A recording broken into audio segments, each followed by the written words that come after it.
സംസ്ഥാന കമ്മിറ്റി അംഗം പി ജയരാജനും മകനുമെതിരായ ഗുരുതര സാമ്പത്തിക ആരോപണത്തിൽ മൗനം തുടർന്ന് CPIM നേതൃത്വം. കണ്ണൂരിൽ പാർട്ടി വിട്ട യുവനേതാവ് മനു തോമസിന്റെ വെളിപ്പെടുത്തലാണ് പാർട്ടിയെ വിട്ടിലാക്കിയത്. ജില്ലാ നേതൃത്വത്തെ മറികടന്ന് അനാവശ്യ പ്രകോപനമുണ്ടാക്കിയ പി ജയരാജൻ വിഷയം വഷളാക്കിയെന്നാണ് നേതൃത്വത്തിന്റെ വിലയിരുത്തൽ. അതേസമയം മനു തോമസിനെ കോൺഗ്രസിലേക്ക് ക്ഷണിച്ച് കണ്ണൂർ DCC അധ്യക്ഷൻ മാർട്ടിൻ ജോർജ് രംഗത്തു വന്നു. പി ജയരാജനും മകനുമെതിരെ ഗുരുതരാരോപണമാണ് പാർട്ടി വിട്ട മനു തോമസ് ഉന്നയിച്ചത്. സ്വർണ്ണക്കടത്ത്, കൊട്ടേഷൻ ബന്ധം, വിദേശത്തടക്കം വ്യവസായം എന്നിങ്ങനെ മൂർച്ചയേറിയ ആരോപണങ്ങൾ. എന്നാൽ പി ജയരാജന് സംരക്ഷണമൊരുക്കാതെ നിശബ്ദതയിലാണ് CPIM നേതൃത്വം. മനുവിനെതിരെ ജില്ലാ നേതൃത്വം പങ്കുവയ്ക്കാത്ത വിമർശനം പി ജയരാജൻ ഫേസ്ബുക്കിൽ ഉന്നയിച്ചത് അനവസരത്തിലെന്ന് വിലയിരുത്തൽ.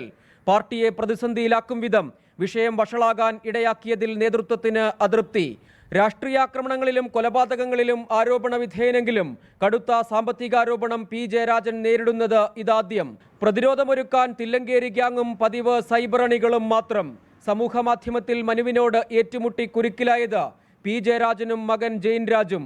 അതേസമയം മനു തോമസിനെ പാർട്ടിയിലേക്ക് സ്വാഗതം ചെയ്ത് കോൺഗ്രസ്. അദ്ദേഹം കോൺഗ്രസ് പാർട്ടിയിലേക്ക് വരാൻ വേണ്ടി അദ്ദേഹത്തിന് താല്പര്യമുണ്ട് എങ്കിൽ കോൺഗ്രസ് നേതൃത്വവുമായി ആലോചിച്ച് അത് ചെയ്യും. കാരണം ഒരു ജനാധിപത്യ മതേതരത്വ പാർട്ടിയാണ്. ഇതിൽ പ്രവർത്തിക്കാൻ ആഗ്രഹിച്ചുകൊണ്ട് ആരെങ്കിലും മുന്നോട്ട് വന്നു കഴിഞ്ഞാൽ അവരെ സ്വാഗതം ചെയ്യുന്ന ഒരു പ്രസ്ഥാനമാണ് ഇന്ത്യൻ നാഷണൽ കോൺഗ്രസ്. പ്രകോപനം തുടർന്നാൽ കൂടുതൽ വെളിപ്പെടുത്തലുകൾക്ക് മുതിരുമെന്ന സൂചന മനു തോമസും നൽകുന്നു. 24 കണ്ണൂർ.